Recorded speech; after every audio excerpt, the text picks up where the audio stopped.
Halloween in Vermont was supposed to be calm that year. The leaves had turned fire orange, the air sharp enough to taste. Ethan and his sister Claire were driving through the countryside, filming what they called quiet haunts. Small, forgotten places with rumored ghosts, nothing extreme, just eerie atmospheres for their small channel. They stopped in the village of Hart's Hollow, a cluster of houses older than the Civil War. Locals at a diner mentioned an abandoned property on the ridge, a white colonial with green shutters. Left empty since the early 1960s. No one went near it anymore.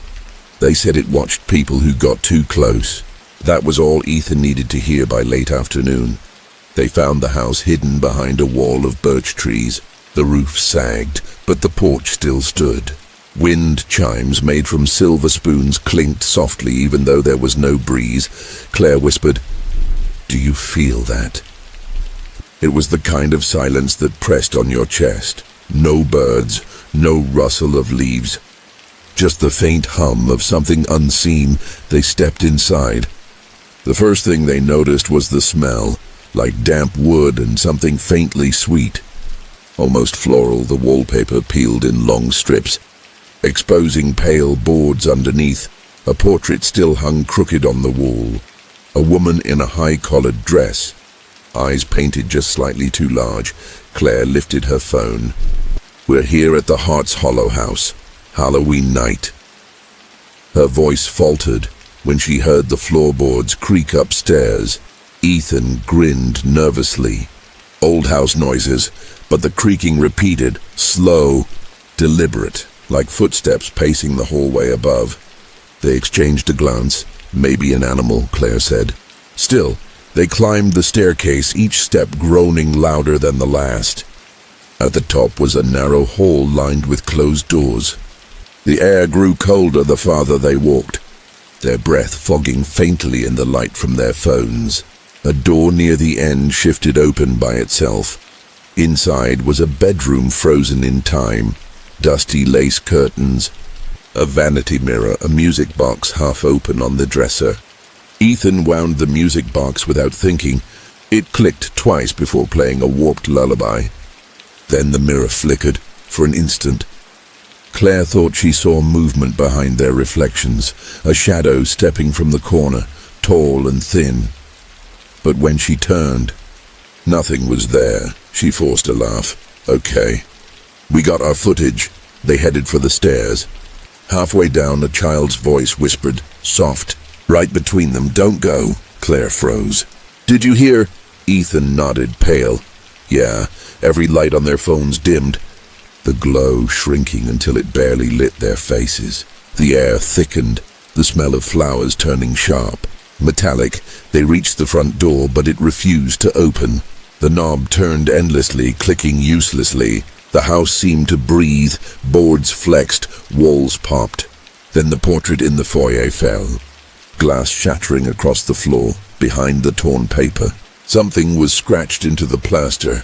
3 words, "Leave her here." Claire stumbled back. What the hell? From upstairs came the faint sound of the lullaby again. Slow and warped, each note echoed through the house like water dripping in a cavern.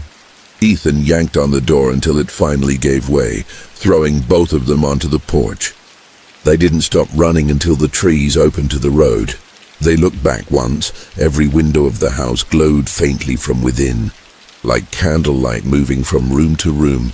Later, when they reviewed their footage, most of it was static. Only one frame was clear right before the door burst open. A face pressed against the upstairs window, pale and smiling, eyes wide with something too human to be a reflection. They deleted the footage that night. But sometimes when Claire edits new videos, the same lullaby plays faintly in her headphones, even if no audio track is loaded. And she swears she still sees spoon-shaped wind chimes moving outside her apartment window when there's no wind at all.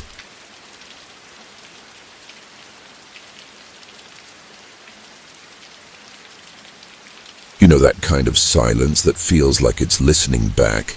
That's what it felt like the night Mark and his cousin Ryan stepped through the gates of the Barlow estate. It was Halloween night, and for years, this house had been whispered about in their small Pennsylvania town, the one no one dared enter after dark. Locals said it wasn't haunted in the usual sense. They said the house chose who it let in, and no one it chose ever left quite the same. Mark was the kind of guy who needed proof. He ran a small urban exploration channel that hadn't taken off yet, and he figured a Halloween special would be his big break. Ryan came along because he didn't trust Mark to go alone. They parked just off the gravel road, and the headlights hit the rotting sign that barely hung from one hinge. The words Barlow Residence were almost gone, swallowed by vines and moss. The iron gates screeched when Mark pushed them. The sound cut through the night like metal against bone. He turned to Ryan and said, "You rolling?" Ryan nodded. The red light on the camera blinked like a heartbeat. The driveway stretched longer than it looked from the road, lined with dead trees that leaned inward as if whispering secrets. When the house finally came into view, both of them froze. It was enormous, with a widow's walk and a row of tall black windows that reflected no light. The air smelled like rain and burnt wood. "Looks like it's waiting for us," Ryan muttered. Mark grinned nervously. "That's the point, right?" The front door stood slightly open and a faint orange glow pulsed from within. Too soft to be electric, too steady to be candlelight. Mark stepped first, his flashlight beam cutting through the dust swirling in the air. The house groaned with every movement, like something deep in its walls was waking up. Inside, the temperature dropped instantly. Their breath came out in fog. Furniture was draped in torn sheets. But the strangest thing was that the floor was spotless. No dust. "No footprints," Mark whispered. "Someone's been here recently." Ryan frowned. "Or something has." They began exploring room by room, documenting everything for the channel. In the library, they found hundreds of books, all burned halfway through, every page ending at the same line: "Do not follow the whisper." When Ryan read it out loud, the candlelight flickered. Mark looked up, uneasy. "Did you hear that?" There was a faint sound from upstairs, like someone dragging a chair slowly across the floor. It was rhythmic, steady, deliberate. Ryan aimed the camera toward the ceiling. "Maybe it's wind." Mark didn't answer. He was already moving toward the staircase. Each step creaked under their weight. The air felt thick, like walking through invisible water. Halfway up, Ryan said, "Mark, maybe we should..." Something whispered his name. Not loudly, not even threateningly, just close. He froze. "Did you..." Mark spun, eyes wide. "What did you say?" Ryan shook his head slowly. "That wasn't me." The whisper came again, this time in both their ears at once, a woman's voice, gentle, pleading. "Help me." The flashlight flickered out. Ryan swore under his breath, shaking it, until the beam returned. And there was someone standing at the end of the hall. She was barefoot, wearing a nightgown soaked in what looked like mud or blood. Her head was tilted too far to one side, as if her neck had been snapped long ago. Her eyes glowed faintly blue in the light. Mark whispered, "Do you see that?" Ryan's voice cracked. "Yeah, don't move." The woman began to walk toward them, not fast, not jerky, just calmly, like she'd been waiting for them to arrive. Every step made the floor groan louder, until the sound was unbearable. Then she stopped right in front of Mark and whispered again, "Help me find them." Mark lowered the camera slightly. "Find who?" She smiled, a slow, awful twist of her mouth, and turned, walking through a nearby wall as if it was smoke. The room behind that wall was the master bedroom. The door was locked, but when Ryan kicked it, it swung open easily. Inside were 5 wooden cribs, all arranged in a neat circle. Inside each crib lay a porcelain doll, burned, cracked, and staring at the ceiling. One doll had real human hair. Ryan gagged, "What the hell is this?" Mark lifted the camera. "Keep rolling, people won't believe this." As soon as he said it, every doll turned its head toward them at the same time. The sound that followed wasn't crying, it was breathing. Heavy, wet, synchronized breathing coming from all 5 cribs. The house itself seemed to pulse with it. Ryan dropped the camera and ran. Mark followed, but the hallway had changed. It stretched endlessly now, the front door miles away. The portraits on the walls were no longer still. The faces inside them were moving, their mouths open in silent screams. They sprinted, the whispering growing louder. Overlapping voices calling their names now. Not just, "Help me," but "Stay with us." Ryan tripped, falling hard. When Mark turned to help him up, Ryan's face was gone. Not gone as in missing, gone as in flat. Blank, like it had been painted over. He stumbled backward, screaming, and ran blindly through the shifting corridors. When he finally burst through the front door, the night air hit him like a shock. He ran down the drive across the field, never looking back until he reached the car. The camera was still clutched in his shaking hands. The recording showed everything, the house, the woman, the dolls. But right before the footage ended, there was one last frame of Ryan standing in the doorway, face normal again, whispering something. When investigators enhanced the audio weeks later, they realized what he said. "It's still inside me. They never found the Barlow estate again. The coordinates led only to an empty field. No sign of foundation or road, but every Halloween, someone from that town gets a message from an unknown number. Just a video link labeled Barlow House Livestream. When they open it, it shows a dim hallway with 2 figures holding a camera, breathing hard, frozen mid-run, the red recording light still blinking, and behind them, something in the dark whispers their name.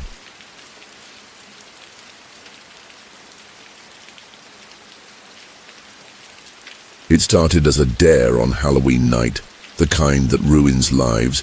4 college students, Amber, Louise, Jordan, and Cassie, were camping near an abandoned farmhouse outside Roane County, West Virginia.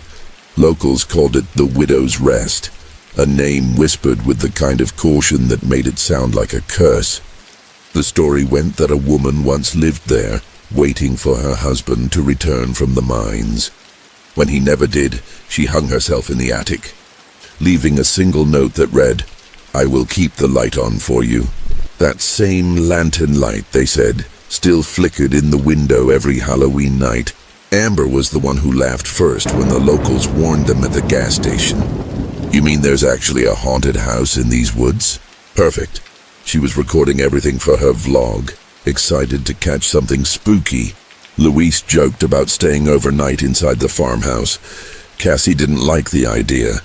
She said her grandmother used to tell her never to disturb a house that called to you. "If it wants you there," she said, "it's not because you're welcome." By the time the group reached the clearing, night had already swallowed the hills. The farmhouse stood crooked at the edge of the trees, its roof sagging like a tired spine. The windows were black, except one. The attic window burned faintly with a soft golden light. Jordan shivered. "That has to be someone with a generator, right?" Louise laughed. "Only one way to find out." The air smelled like wet earth and something older, like rotten, rusted nails.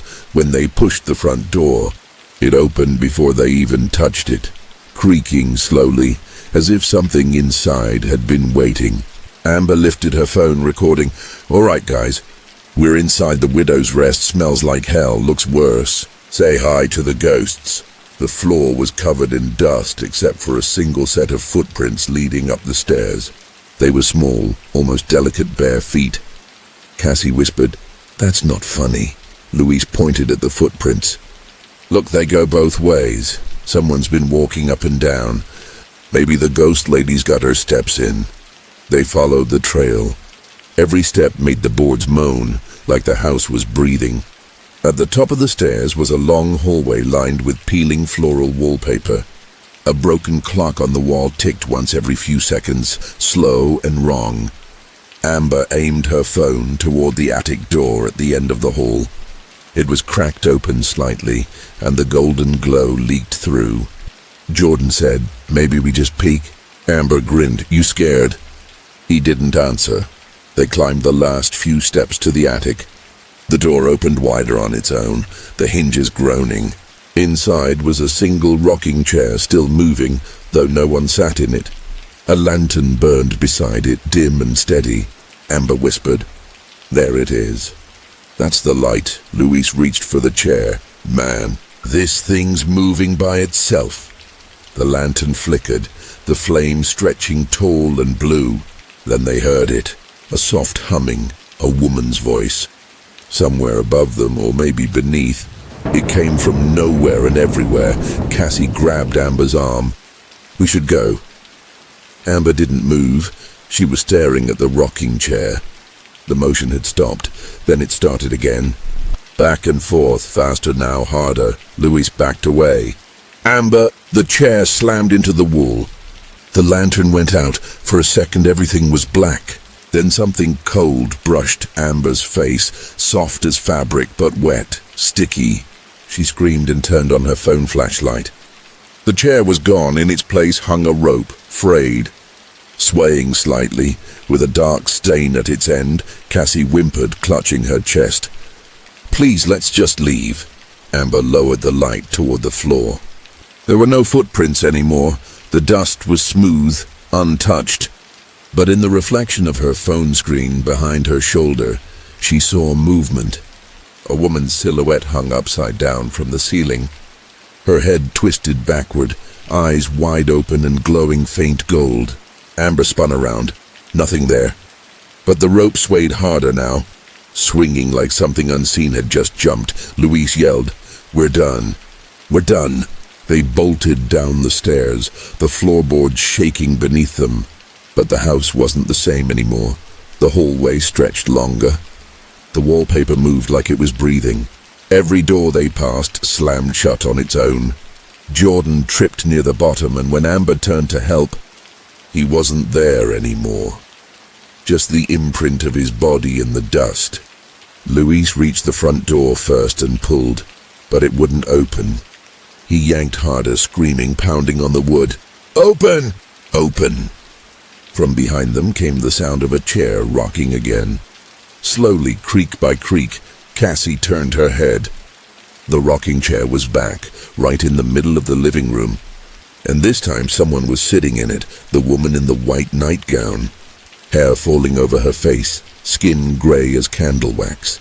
In her lap lay the lantern, the same one from the attic. She looked up at them.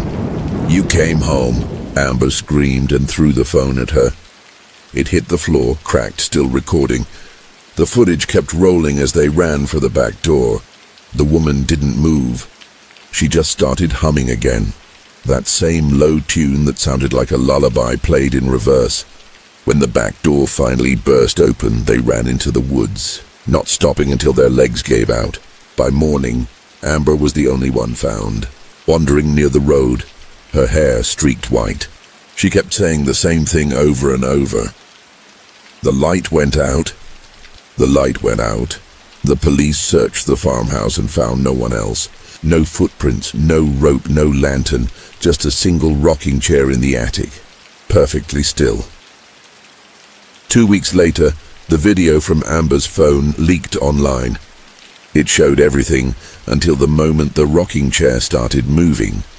Then the screen went black, but there was one frame at the end, barely visible, the attic lit by a golden glow, and 4 figures standing behind Amber, their faces pale and lifeless. Experts tried to say it was an edit, but one investigator, after reviewing the footage, quit the department the same night. He told a friend later he couldn't stop hearing humming in his house after dark, and every Halloween since.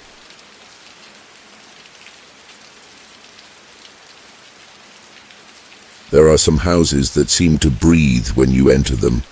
Ethan found that out on Halloween night in 2009, when he agreed to film an urban exploration challenge for his small YouTube channel. He had done abandoned factories, collapsed mines, even an old church once. But this one had a different reputation. Locals called it the Black Ridge House, sitting halfway up a mountain in rural North Carolina. Nobody remembered who built it, but everyone remembered who disappeared there. 5 high schoolers in 1998, 3 ghost hunters in 2002, a couple in 2007, all gone. The only thing ever found was a camcorder. Its tape melted. Ethan thought it was all rumor. Perfect for a Halloween special. He'd been struggling for views and figured a haunted house would make the perfect clickbait. If I die, this better go viral, he joked on camera as he started the climb. The air grew colder the higher he went. His flashlight beam barely cut through the mist. When the house appeared, it looked wrong. Too tall, too narrow, like the walls had been stretched upward. The windows were long slits of black, and the front door leaned open just enough to feel like it was watching him. He filmed his intro trying to hide how nervous he was. "All right, guys, we made it, the Black Ridge house. Let's see what all the legends are about." Inside, the house was quiet, but not the kind of quiet that comes from emptiness. It was the kind that listens. The air felt thick, and every breath sounded too loud. His camera picked up faint static even though the battery was full. He walked through the foyer, wallpaper peeled like dry skin, and the chandelier above was covered in a black dust that wasn't quite cobwebs. The first room he entered was the living room, at least. It used to be. A couch sat split open, its stuffing grey and rotted. A piano leaned in one corner, half its keys missing. Ethan turned the camera toward the staircase. "If anyone's here with me, make yourself known." At first nothing, then faintly, the piano pressed one note, low and soft. Ethan froze. He turned, shaking. Okay, that was wind, right? The piano hit another note, higher this time. He tried to laugh it off, walking closer. "All right, that's cute. Let's see your trick." He reached out and pressed one of the keys. It echoed too long, ringing through the halls. The moment he lifted his hand, a different key pressed itself down. Slow, deliberate. Ethan's camera glitched. Static, crackling. For half a second, he saw something behind the piano. A shadow too tall, head tilted sideways like a broken mannequin. When the static cleared, it was gone. "Okay," he whispered. "That's enough for one room." He backed away, heading toward the stairs. Each step groaned under his weight, but halfway up, the sound changed, like something else stepped when he didn't. He stopped. The extra step stopped too. He moved one more. Another step followed. Matching him exactly, Ethan turned the camera behind him. "Nothing," he whispered. "If you're following me, stay there." Then, from the top of the stairs, a whisper replied, too faint to be wind. "I already am." He stumbled back, nearly dropping his camera. Nope. We're done." But when he looked down, the stairs behind him were gone. In their place stretched a long hallway lined with closed doors. He pointed the light forward. "I just came from downstairs."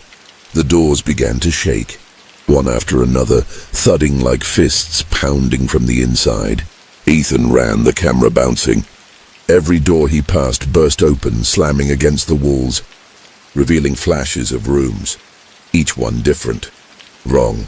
One had walls covered in mirrors, each reflecting his face except for one, which smiled when he didn't. Another had furniture nailed to the ceiling. Another was filled knee-deep with water, rippling even though nothing moved. He stopped in front of the last door. Something inside whispered, "Help me." He pushed it open. It was a nursery.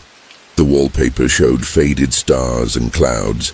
A crib sat in the middle, empty except for an old baby mobile that turned slowly, playing a tune he didn't recognize. He stepped closer. The mobile stopped spinning. He exhaled. "Okay, this is definitely staged." Then the mobile turned again, backward, the tune distorted. Ethan's flashlight flickered. When it came back on, there were handprints on the inside of the crib. Small, but too many. They covered every inch of wood, pressed in deep. The mobile kept turning faster, until it snapped off and hit the floor. The tune stopped, and then the crib moved. It slid an inch toward him. He stepped back. The crib moved again. The floor groaned like something heavy was crawling underneath. He aimed the camera, voice shaking. "If anyone's here." The crib launched across the room. Slamming into the wall, the sound echoed like thunder. He bolted into the hall. The doors that were open were now closed. The piano started again downstairs. Slow, uneven notes forming the same tune the mobile had played. Ethan ran. The hallway seemed endless, stretching farther each time he looked up.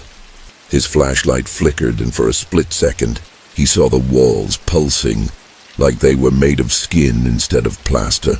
When he finally reached the end, he pushed through a door and found himself back in the living room. The piano stopped. The chandelier began to sway.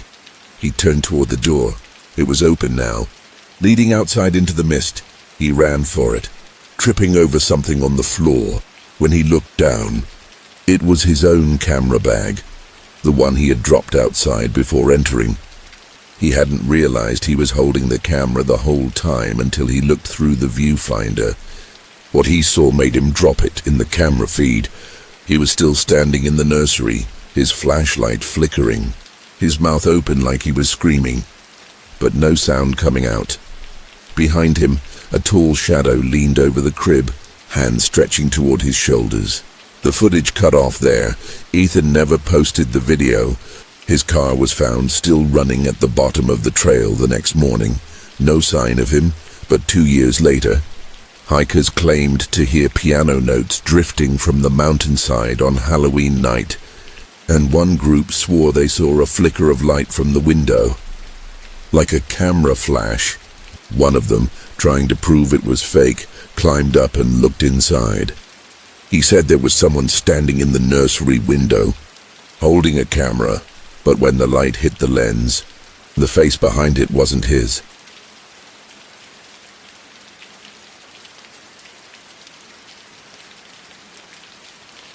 Some houses look asleep. Others look like they're waiting for someone to wake them up. Nora had been driving for 6 hours when she saw it. A 2-story farmhouse at the edge of a cornfield, light spilling faintly from an upstairs window. It was Halloween night, and the rain was coming down in sheets, turning the dirt road into a river of mud. Her GPS had died miles back, and her phone was on 4%. She told herself she'd just knock. Asked to use the phone, maybe dry off for a few minutes. When she pulled into the driveway, her headlights caught a mailbox with no name. Just 3 deep scratches carved across the metal. The porch light flickered once, like it recognized her. She hesitated, then got out. The rain soaked her coat instantly. The air smelled metallic, like pennies left in water. She climbed the porch steps, which groaned under her weight. The door was slightly open, creaking with every gust of wind. "Hello?" she called. "My car broke down. I just need to use a phone." No answer, but somewhere upstairs, a floorboard popped, deliberate and slow. Nora almost turned around, but the wind pushed the door wider. Inside was dim, but dry. She stepped through and closed it behind her. The noise of the rain dulled to a muffled heartbeat. The living room was old but spotless, furniture covered with white sheets, a grandfather clock ticking too loudly. On the mantel was a single-framed photograph, 3 people standing in front of the same house. Their faces were blurred, not from age, but as if the picture had never been fully developed. Nora whispered, "Okay, creepy art choice." She took a few steps deeper. Her shoes left muddy prints on the wooden floor. That was when she noticed something strange. There were other footprints too, perfectly clean, leading from the front door to the staircase. Bare feet small. She followed them without thinking, her flashlight trembling in her hand. The print stopped halfway up the stairs, then turned and went back down. But the lower ones weren't clean. They were red. She froze. "Is that—" The floor above her groaned again. Then the sound of something heavy dragging. Nora's instinct screamed to leave, but curiosity anchored her. She climbed the remaining steps slowly, calling out, "Is someone hurt?" "I can help." The hallway stretched ahead. Lined with old doors, one of them stood slightly open, and faint light flickered from inside. Candlelight. She pushed the door open. It was a bedroom. Candles lined the floor, melted into puddles of wax. The bed was perfectly made, except for one dark stain in the middle. On the wall above it, written in soot, were 4 words. "You brought the rain?" Her throat tightened. The candles sputtered one by one, until only one remained lit on the windowsill. The flame stretched tall, almost blue. Then the window creaked open. The cold air rushed in, carrying a sound like whispering, thousands of voices overlapping, words she couldn't understand. The flame bent toward her, almost reaching.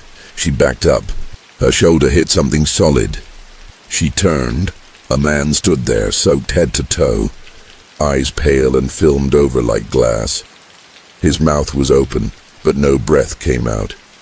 His skin was gray, water dripping from his fingertips. Nora gasped and stumbled back toward the hall. But the man didn't move. He just tilted his head, water running from his nose and lips. Then faintly he whispered, "She said you'd come." The light went out. Nora bolted into the hallway, tripping over her own feet.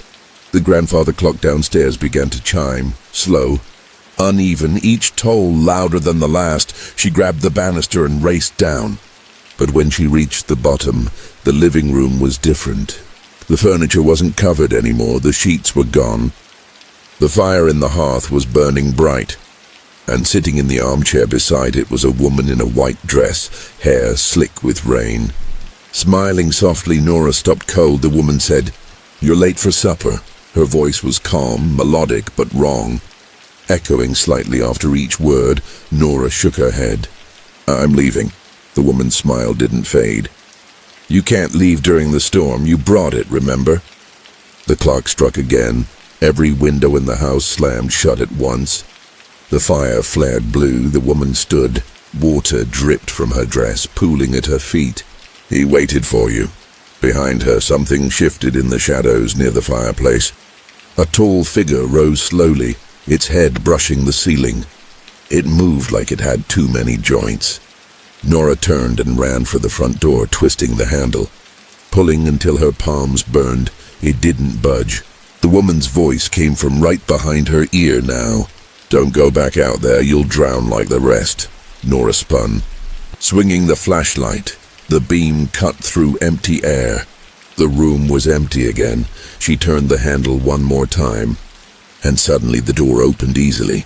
Rain and wind blasted her face. She ran to her car, started it, and peeled out of the driveway without looking back. When she finally stopped 10 miles down the road, her phone buzzed with 1% battery. A single notification popped up, a new message in her camera roll. It was a video she hadn't taken. Shaking, she opened it. It showed her standing in that living room, talking to no one, smiling faintly, then turning toward the camera. Her voice was low, unfamiliar. She said you'd come back. She said you'd bring the rain again, then static. Nora threw the phone onto the passenger seat and started the car again. Tears running down her face, but before she hit the gas, she saw something in the rearview mirror. The farmhouse was gone. In its place was just an empty field. The rain had stopped completely, but as she looked closer at the mirror, she noticed something behind her reflection, just over her shoulder, faint, like a smudge on glass.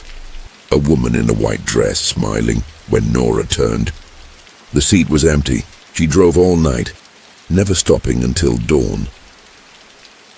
Weeks later, when police investigated reports of an abandoned car left on the roadside, they found Nora's vehicle still running. Her phone sat on the dashboard, battery dead. Inside her camera roll was that same video, looping endlessly, playing her voice over and over. She said you'd bring the rain. No one ever found the farmhouse again.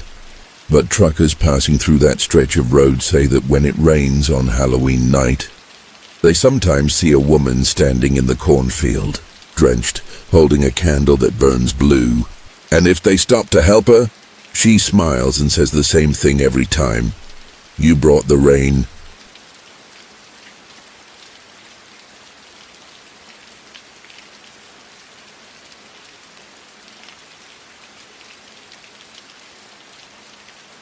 They say curiosity kills cats, but on Halloween night, it can do much worse to people.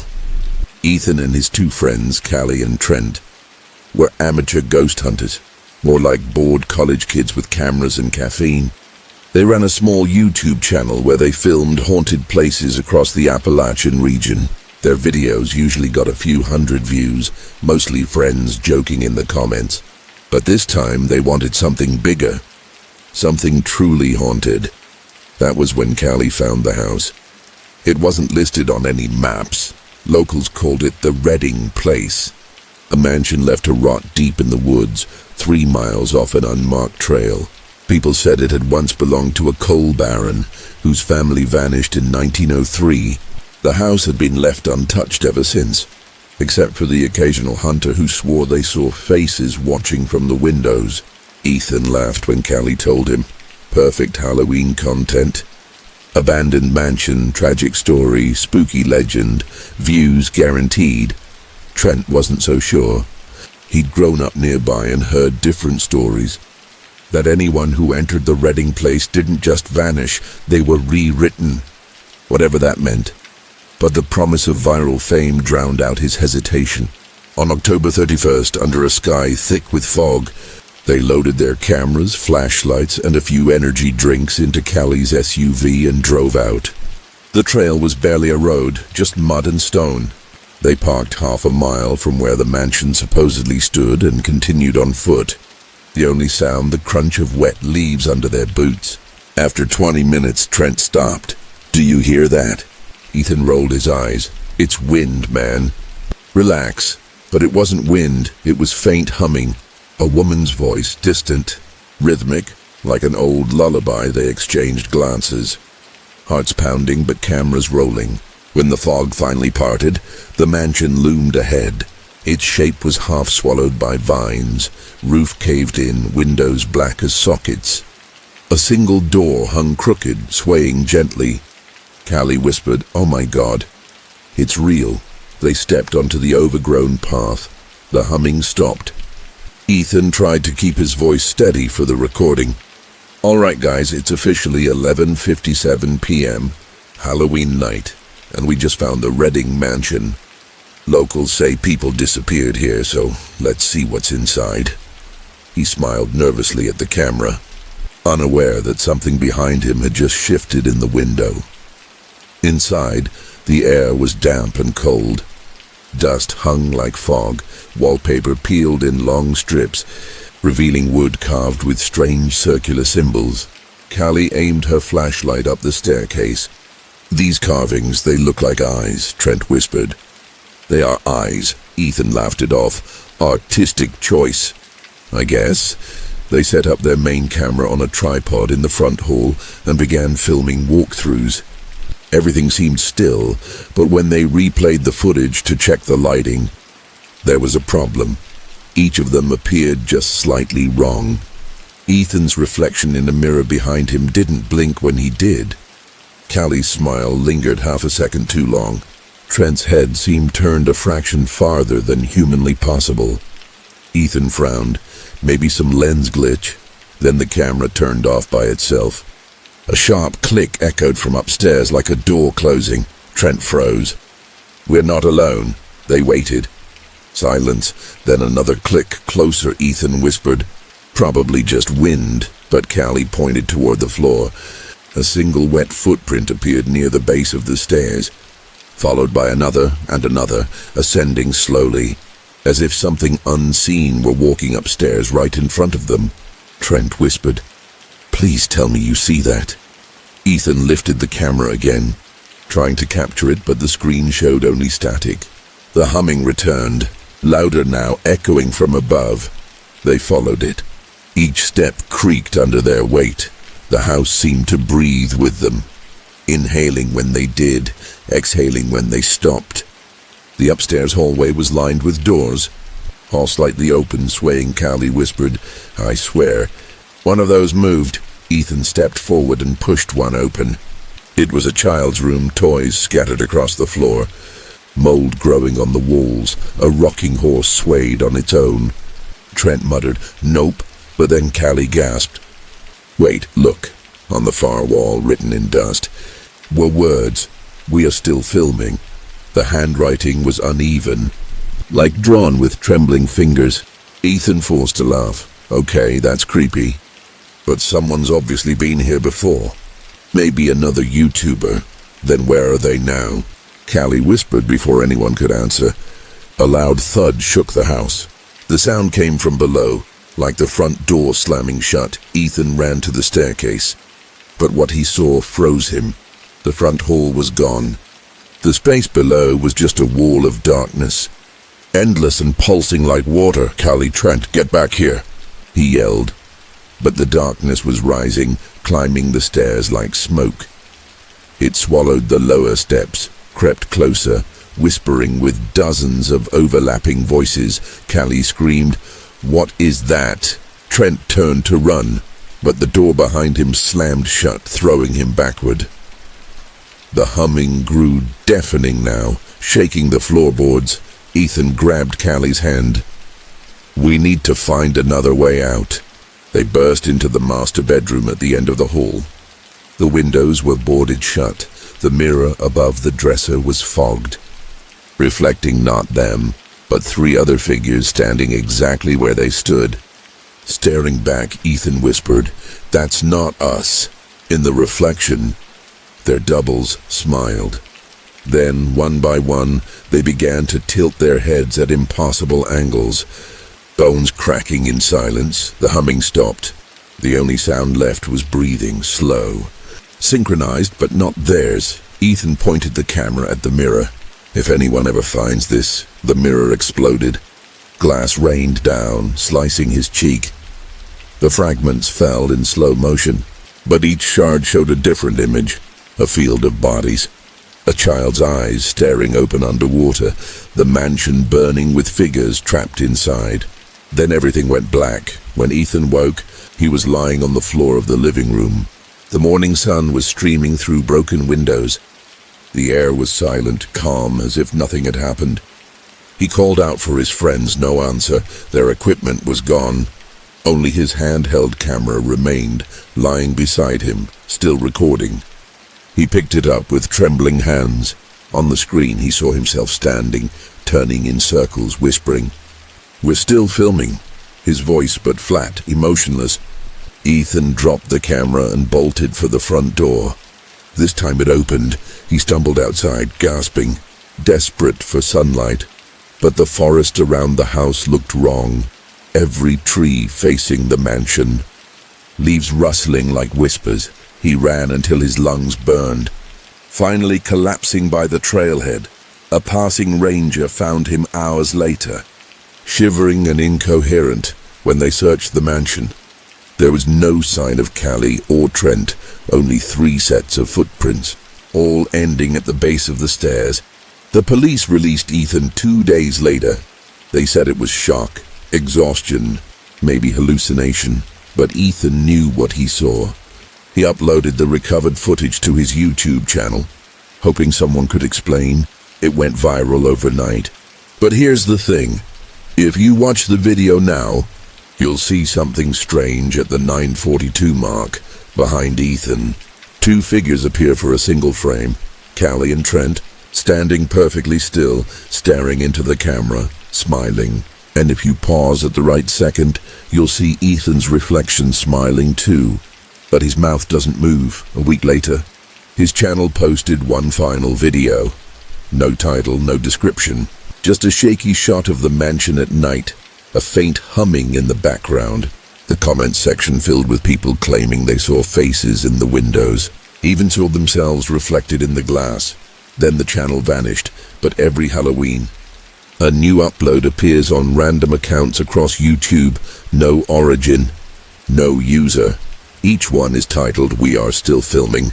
The thumbnails are always the same, a decaying mansion, and 3 figures standing in the doorway. And if you play it with the volume turned all the way up,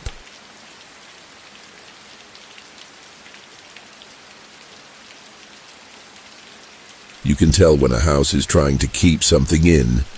That was the first thing Liam noticed when he saw the Baxter estate, a mansion hidden deep in the hills. where even GPS signals refused to go. Locals said the property had been sealed for decades. Ever since the last owner, a recluse named Howard Baxter, was found in the attic, his face frozen in a scream no one could explain. The doors had been nailed shut from the inside. Liam wasn't a thrill-seeker.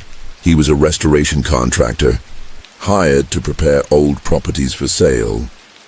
The Baxter estate had been purchased by a silent investor who wanted it evaluated before Halloween.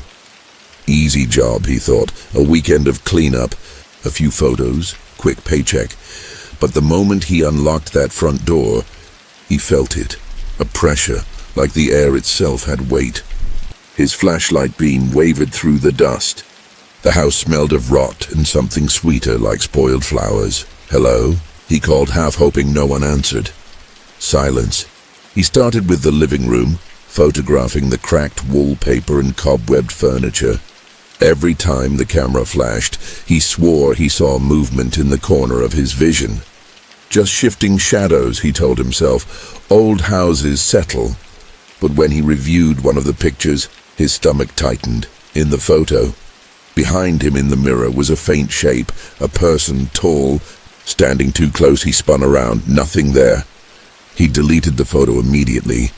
By evening, the wind outside had picked up. Groaning through broken shutters, Liam found a half-burned candle on the mantel and lit it, more for comfort than light. The flame burned steady.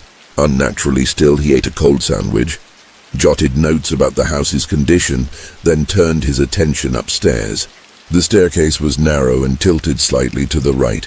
Every step cried under his weight. Halfway up, he froze. Someone whispered his name. He turned sharply. The sound came from above. Faint but unmistakable. "Liam," he swallowed hard. "Who's there?" No answer, just the creak of something shifting in the attic above. He forced himself to keep going step by step. The upstairs hallway was lined with portraits, faces blurred by mold and water damage. Yet one of them, a painting of a woman in a black dress, was perfectly preserved. Her eyes were wide and glassy, almost reflective. Liam's flashlight flickered as he passed it. When the beam steadied, her head had turned slightly toward him. He stumbled back, breath shallow. "No, I'm just tired." He entered the master bedroom. Dust coated everything except the bed, which looked disturbingly neat. A single pillow rested at the center, indented as if someone had just been there. Then the candle downstairs went out. The entire house fell into suffocating darkness. Liam's flashlight dimmed, sputtered, then died completely. He smacked it, panic clawing up his throat. In that pitch black, the silence broke again.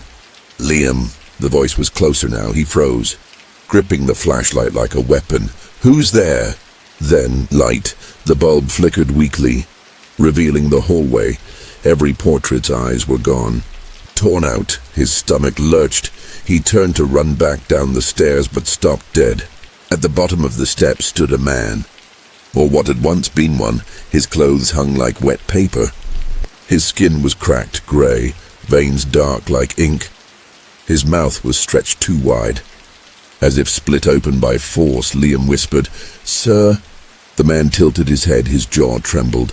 Then, in a sound like broken glass scraping metal, he said, "Leave her." Sleeping. The candle downstairs reignited on its own. The flame burned black. Liam stumbled backward into the bedroom and slammed the door shut. His hands shook as he jammed a chair under the handle. The room felt colder by the second. He could see his breath. He turned toward the window, thinking of escape, but the outside wasn't there. The glass showed only another room, identical to the one he was standing in, except for one difference in that reflection room. There was someone standing behind him. Liam spun around, heart hammering, the woman from the portrait. Pale, smiling faintly, eyes shining like mercury. Her voice was almost kind. "He told you to leave me sleeping." He couldn't move, couldn't breathe. She raised a hand, pointing toward the bed. "You woke me up." The blanket on the bed shifted. Something underneath it breathed. He bolted for the window and smashed it with his flashlight. The glass didn't break. It rippled like water. Behind him, the blanket moved again, slow. Rising like a chest inhaling, he whispered, "No!" The woman stepped closer, her feet making no sound. "He sealed the house to keep me inside. You broke the seal."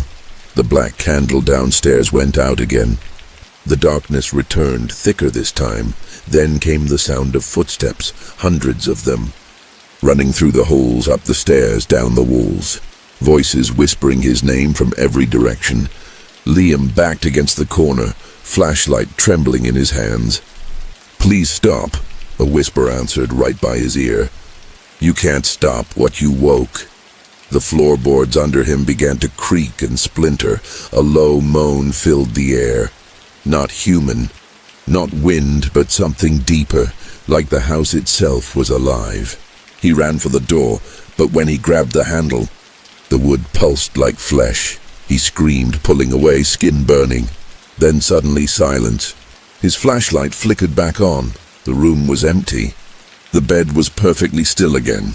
He exhaled shakily, trying to convince himself it had been a hallucination. He stepped toward the bed, forcing his mind to think rationally, to find proof, but when he pulled the blanket back, he didn't find a body. He found another door, a small, square trapdoor where the mattress should have been, bolted shut with rusted iron. He hesitated, then pried one bolt loose. A gust of freezing air rushed out. The smell was unbearable. He lifted the hatch. Below was a staircase, narrow and descending into complete darkness. From deep below came the sound of breathing. Slow, wet. He should have run. Every part of him screamed to leave, but something stronger pulled him down. Curiosity, dread, maybe both. He descended. The steps were slick. His flashlight barely cut through the dark. The air grew warmer, then humid, then alive. The breathing grew louder, closer, until it didn't sound like one thing but many. The staircase opened into a vast underground chamber. The walls pulsed faintly like veins beneath translucent skin. Shapes hung from the ceiling, human forms, suspended by strands that looked disturbingly organic. Liam choked back bile. Oh God, then one of the hanging figures moved. Its head turned toward him. It was Howard Baxter, or what was left of him. His eyes were gone.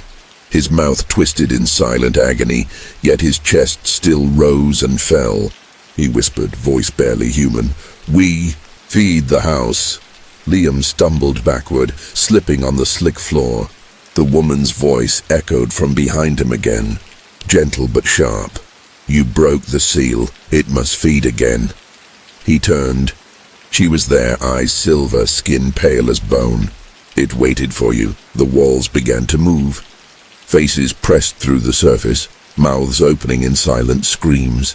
The entire room shuddered as if the house were inhaling. Liam screamed, bolting up the stairs, clutching his camera like a lifeline. The walls moaned, stretching, reaching, hands clawed from the wood. He made it to the bedroom, slammed the hatch shut, and collapsed. The next morning, a search team found his truck still parked outside. They found no footprints, no sign of entry, but on the camera left on the nightstand was one final video, time-stamped 3:03 a.m. It showed the bedroom, the bed, and Liam, standing perfectly still beside it, smiling faintly as the woman from the portrait whispered in his ear. Then the feed cut to static. Every attempt to replay the footage now ends the same way. The moment before the static hits, the screen flickers with text, like carved words burned into the pixels. It reads, "The house is awake."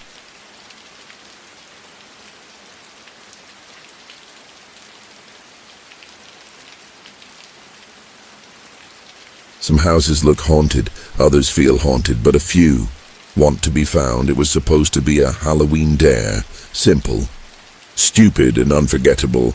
4 friends, 1 abandoned house, 1 night. That was the rule. The Weston house sat at the edge of a dying town in rural Pennsylvania. It had no address on GPS anymore, but everyone knew where it was. Locals said the people who once owned it vanished one Halloween night, leaving dinner half-eaten, a record still spinning. and all the doors locked from the inside. Tyler was the one who pushed for it. He wanted views for his ghost hunting channel. Urban Frights, his girlfriend Emma, joined reluctantly, along with their friends Marcus and Jenna. They brought flashlights, cameras, sleeping bags, and enough bravado to mask their unease. By the time they reached the property, the sun had bled into the horizon. The sky was purple, almost bruised looking. The western house was massive, its roof caved on one side, its windows like hollow eyes staring down at them. Vines had swallowed half the walls. The front gate was locked shut with a rusted chain, but Tyler cut through it. The metal screeched like it was screaming. "Perfect," Tyler said, filming the gate. "Halloween special, Western House challenge. Let's see if the rumors are true." As soon as they stepped inside the yard, the air changed. No breeze, no sound, even the crickets stopped. Emma shivered. "It's too quiet," Marcus laughed nervously. "Maybe the ghosts killed the bugs too." They reached the porch. The boards groaned under their weight, each step sounding like a muffled breath. Tyler filmed every second, narrating dramatically, but his voice trembled just slightly. The door was already ajar. He pushed it open and the smell hit them. Mold, old smoke, and something metallic like dried blood. They entered a long hallway lined with portraits. The faces were all scratched out. "Deep gouges where eyes should have been," Jenna whispered. "Someone did this on purpose." Tyler ignored her, moving deeper in, cameras rolling. "Let's check out the dining room." The dining room looked frozen in time. Plates still on the table, silverware tarnished black. Food long rotted into unrecognizable lumps. A single candle sat in the middle, unlit but fresh, like it had been placed there yesterday. Emma frowned. "That can't be real. Who would come here to light candles?" Marcus touched the wax. "It's warm." Tyler filmed it up close. "Guys, look at this. It's like someone's still living here." Then, somewhere upstairs, something heavy dragged across the floor. They froze. "Wind," Jenna whispered. "There's no wind," Emma said. The sound came again, slow, deliberate, like furniture being moved. Tyler's voice dropped to a whisper. "Is anyone here?" No reply, just a faint clicking sound from the chandelier. Like metal tapping metal. Emma grabbed his sleeve. "Let's just go, Tyler. We got enough footage." He shook her off. "No, we stay until midnight. That's the deal." Midnight came fast. They set up sleeping bags in the living room. The camera pointed toward the grand staircase. The air felt wrong, thick, heavy, humming like static. Jenna couldn't stop staring at the portraits. "Do you think those people were the owners?" Marcus shrugged. "If they were, I hope they got out." "Legend says they didn't," Tyler said, his tone darkening. "They just disappeared. Some say the house took them." Emma shot him a glare. "Can you not?" He smirked, but his hand shook slightly as he adjusted the camera. At exactly 12:17 a.m., the chandelier began to sway. None of them moved. "Earthquake," Marcus said. But there was no rumble, only the soft creak of metal. The chandelier turned in slow, deliberate circles, as though being twisted by invisible hands. The candle on the table lit itself, a thin flame. "Silent, unnatural," Emma screamed. Tyler ran to the camera. "Are you seeing this?" Then the front door slammed shut with a deafening crack. They ran to it. It wouldn't budge. The windows wouldn't break either. The glass flexed but never shattered, like it was breathing. The sound upstairs started again, dragging closer this time. Something was coming down the hallway above. Marcus pointed his flashlight up the staircase. "Who's there?" No answer. Just slow, wet footsteps descending one at a time. Then a shadow appeared. Tall, thin, bent at the neck. Tyler whispered, "Oh my God." It stopped halfway down. Its head twitched once, twice, before slowly lifting toward them. No face, just stretched skin pulled tight across bone. Jenna started sobbing. "We need to go. We need to go." The lights went out. Screams filled the dark. Something grabbed Emma's wrist. Cold, slick, strong. She kicked free, flashlight spinning across the floor. When it flickered back on, Marcus was gone. Marcus? Only silence. The camera showed a blur of movement, a figure being dragged backward into the shadows. Fingernails scraping wood. Tyler lunged forward, but the floor split open beneath him. He fell halfway through. Catching the edge, Emma grabbed his arm. Pulling desperately, Tyler, don't let go. Something below reached up, a pale hand, then another. He screamed as cold fingers dug into his leg, yanking him down. He disappeared into the dark with a sound like snapping bones. Emma collapsed, sobbing uncontrollably. Jenna screamed his name again and again, but the echo came from underneath them now, warped and distant. "Run," Emma shouted. They bolted through the kitchen, pushing through a back door that hadn't existed before. The air outside was freezing. They stumbled into the yard, gasping for breath. But the yard wasn't there. It was the hallway again. Same portraits, same scratches. Jenna dropped to her knees. "We're trapped. It's looping, oh God. It's looping." Emma pulled her up, trembling. "Keep moving. There has to be a way out." They ran, turned a corner, and froze. Marcus stood there, blocking the path. His face was blank, his skin gray. His mouth hung open unnaturally wide. He took one step forward, then another. Emma whispered, "That's not him." Marcus spoke, voice calm and hollow. "The house is hungry." They backed away, but he followed, expression never changing. The hallway stretched longer with every step they took, the walls bending inward like a throat closing.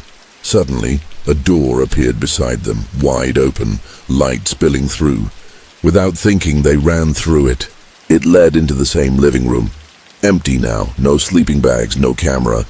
The clock above the fireplace ticked backward. Jenna whispered, "We're stuck in time." The candle on the table flared bright again. Shadows crawled along the walls, forming shapes, figures, people, faces. Emma screamed as one reached for her shoulder. "Let us out!"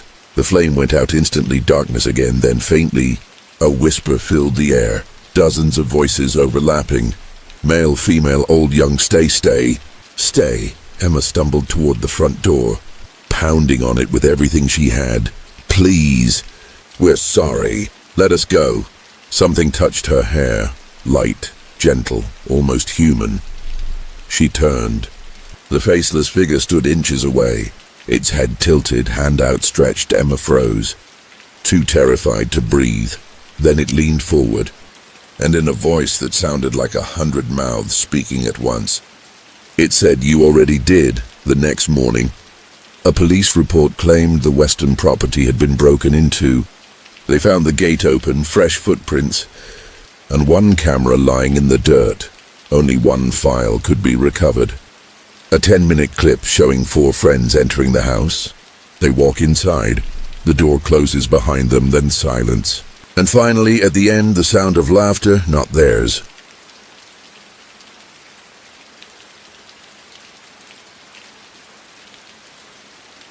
Some people explore haunted houses for fun. Others do it for fame, but a few walk in because the house calls them by name. It started with a whisper in a dream. Every night for a week, Dylan heard it, soft, feminine, calling his name through static. The whisper always came from the same place, a rotting Victorian mansion on the edge of the old district in New Orleans. He'd driven past it countless times. The locals called it the Vale House. They said it was built by a man who tried to speak to the dead, and succeeded. Dylan was a skeptic. He worked as a freelance photographer, shooting urban decay for art magazines. Haunted legends were marketing gimmicks to him, so when Halloween week arrived, he decided to explore the mansion and capture it in one final photo series. Just after sunset, he parked his car by the curb. The street lights were dead. The house loomed ahead like a forgotten cathedral, its windows boarded, its roof covered in moss. Every inch of it seemed to hum under the night air. He felt it the moment he stepped through the broken gate, something pulling him forward. Slow but certain, like the house had been waiting. Inside, The air was heavy with dust and decay. He raised his flashlight and camera, scanning the foyer. A grand staircase stood in the center, its railing carved with strange symbols that looked burned into the wood. He took a few photos, each flash lighting up the hall for a fraction of a second, then revealing something new in every shot: a shadow by the staircase, a handprint on the wall, eyes just behind him, vanishing before he turned. He whispered to himself, "It's just pareidolia. Shapes in dust," but his voice didn't sound like his own anymore. It echoed strangely deeper, as though someone else spoke with him. He shook it off and moved deeper inside. His boots creaked over warped wood as he entered a long corridor lined with portraits. They were of the same woman, pale, elegant, eyes like glass. Her expression changed slightly in each frame, from sadness to anger to hunger. The last portrait showed her looking straight ahead, mouth slightly open. Her nameplate read, Evelyn Vale. He took a picture. The flash illuminated the frame, and for an instant, her eyes reflected red. Dylan stepped back. What the hell? He turned around to leave, but the hallway behind him was gone. Where the door had been was now another wall, with a single candle lit on a table that hadn't been there before. He reached for the candle, the flame bent toward him, like it was breathing, then a whisper right beside his ear. "Welcome back." He spun around, no one there. The portraits now all showed the same image. Evelyn, smiling wide enough to show her teeth. His camera flickered. It wasn't recording anymore. The screen just displayed one word, "Stay." He dropped it. The sound echoed through the hall, but it didn't fade. It grew, looping like a chorus of faint voices repeating it back to him. "Stay, stay, stay." He ran toward the staircase, but as he reached the bottom he froze. Someone was standing on the landing above. It was a woman, pale dress, hair hanging long, face obscured by shadow. "Who are you?" he shouted. She tilted her head slowly, unnaturally, until her neck cracked. He took a shaky step back. I didn't mean to trespass." Her voice was barely a whisper, but it filled the entire hall. "You came when I called." He blinked, the whisper from his dreams. The same tone, the same rhythm, his breath caught. "Evelyn," her lips curved into a smile. "I missed you." She started descending the stairs, one step at a time, barefoot, silent. The air thickened with a smell like burning flowers. He stumbled backward into the dining room. The table was still set for dinner, dishes coated in dust. Every candle flickered to life as she entered. Evelyn stopped at the head of the table, eyes locked on him. "You took my picture," she said softly. "Now I'll take yours." Before he could move, the camera, still lying in the hallway, clicked on by itself. The flash went off, blinding him.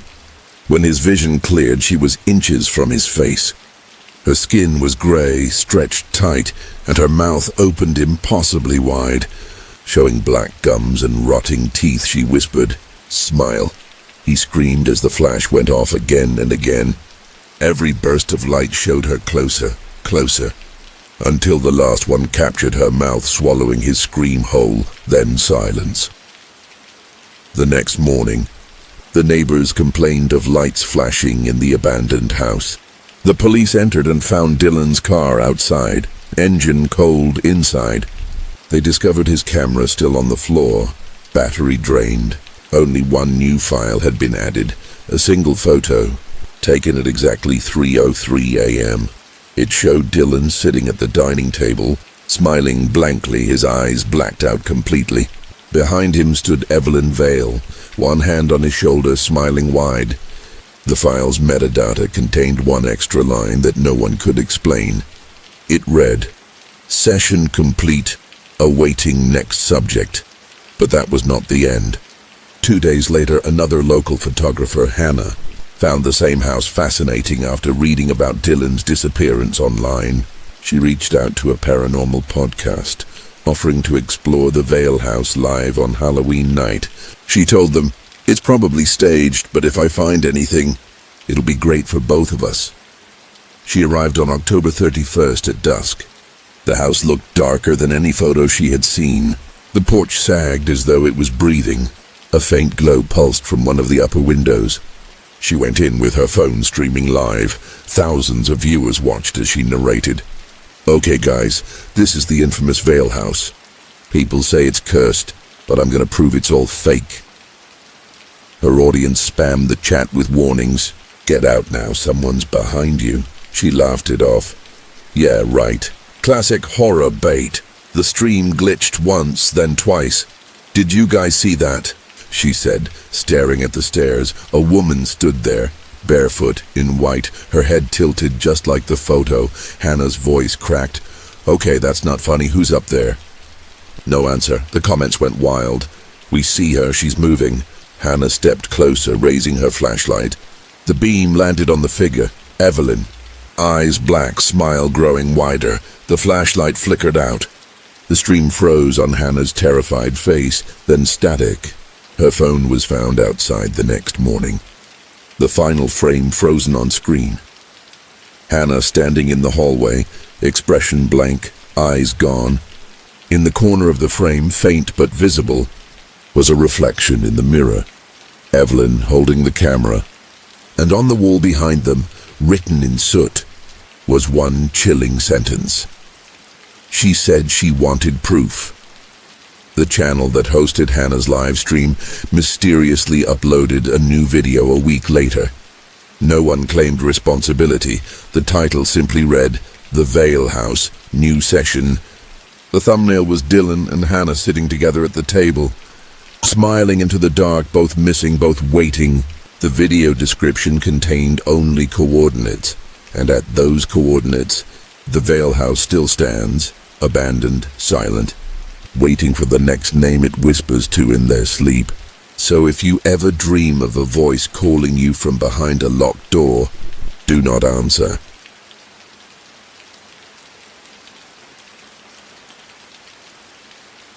They said the house had no address anymore, that the road leading to it simply disappeared after midnight, but Jordan found it anyway. He had been researching haunted locations for a documentary, and the Holloway estate was at the top of his list.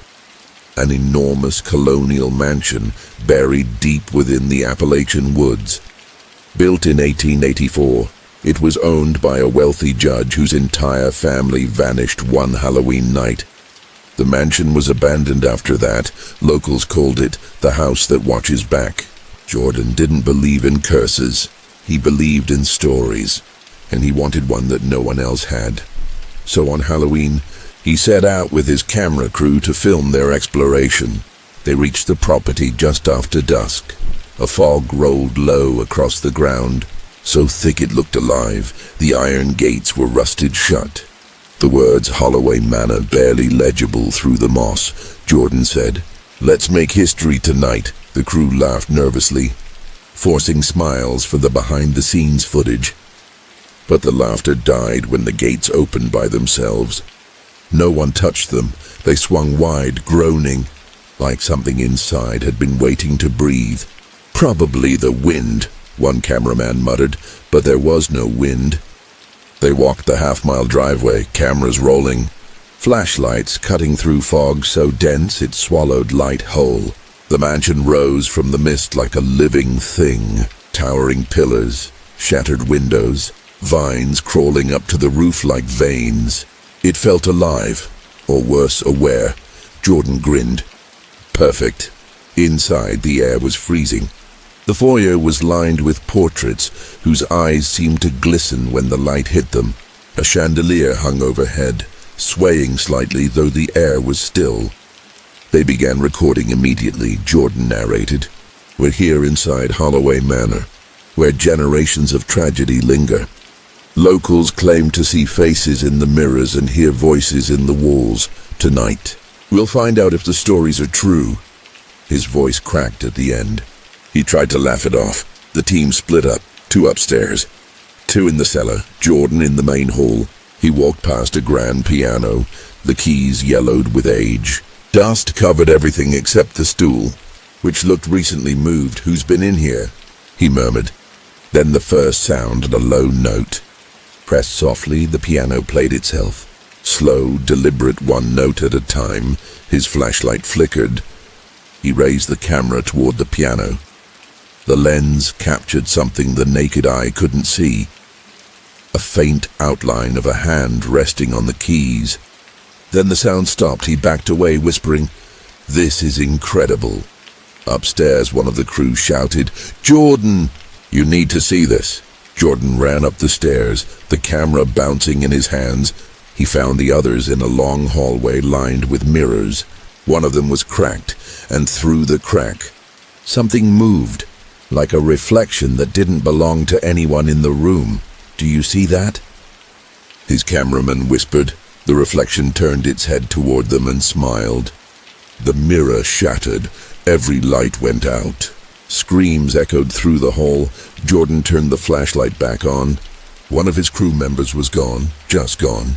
The only thing left behind was the camera. Still recording, its lens splattered with blood. Panic set in. "We're leaving. Now." But when they reached the staircase, it wasn't there anymore. In its place was a long hallway they'd never seen before. Doors lined both sides, each one closed except the one at the end, where faint candlelight flickered. They approached slowly, hearing faint whispers, words that made no sense at first, then clearer, like someone reading their names. Jordan stopped breathing. "It knows us." The last door creaked open. Inside was a ballroom.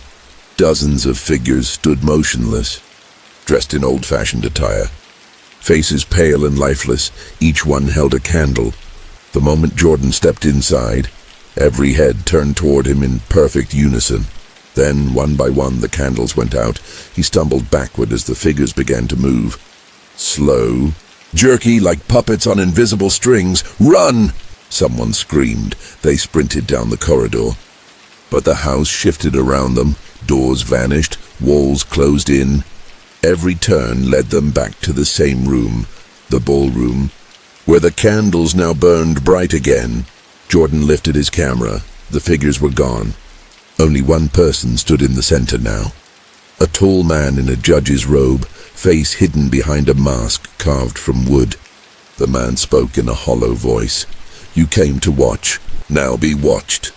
The chandelier above them dropped without warning, smashing into the floor. Glass exploded across the room. Jordan ran again, blindly this time. He didn't know how long he ran, seconds, minutes, hours, until suddenly he burst through the front door into cold night air. He fell to his knees, gasping. The mansion was silent behind him. The remaining crew stumbled out after him, pale, shaking. They drove in silence until they reached town. None of them spoke about what happened. When Jordan reviewed the footage later that week, he noticed something strange in every clip from the house. There were extra faces in the background, pale, blurred, always watching, and in the final recording, when he'd run out of the house, the camera panned back for 1 second before cutting off. There, standing in the doorway, was a perfect reflection of Jordan, smiling faintly, waving goodbye. The reflection mouthed one word, "Stay." He tried to delete the file, but it wouldn't go away. Every time he restarted his computer, it reappeared. 2 days later, one of the crew was found dead in his apartment, 'cause unknown. The footage from that night was playing on loop on his television. Though no one had turned it on, the next week, another member went missing entirely. Jordan stopped sleeping. He began hearing noises in his own house, whispering, faint laughter, creaking floors when no one was there. One night, he woke up to the sound of piano keys playing downstairs. The same tune from the Holloway mansion. He grabbed his camera instinctively. The red light turned on before he touched it. Then, through the lens, he saw it, a reflection moving on the wall behind him. His own reflection, smiling when he wasn't. That was the last video Jordan ever uploaded. It was titled, "The Holloway Session Final Chapter." The video showed him standing in his living room, exhausted, pale, eyes glassy. He said, "It's still filming even when I turn it off." If anyone finds this footage, do not go near that house. Do not look into the mirrors. Do not film it. It finds you through the lens, then, faintly, someone whispered his name. He turned. The reflection on the TV behind him smiled. Static. The video ended there. But viewers claimed that if you watched it at 3:03 a second clip played after the credits, a hallway, faint candlelight, and Jordan standing beside the wooden masked judge, both smiling. No one's been able to verify it. Every copy of the footage disappears within hours of being uploaded, and every Halloween since, someone new tries to explore the Holloway estate. No one comes back, the forest swallows them.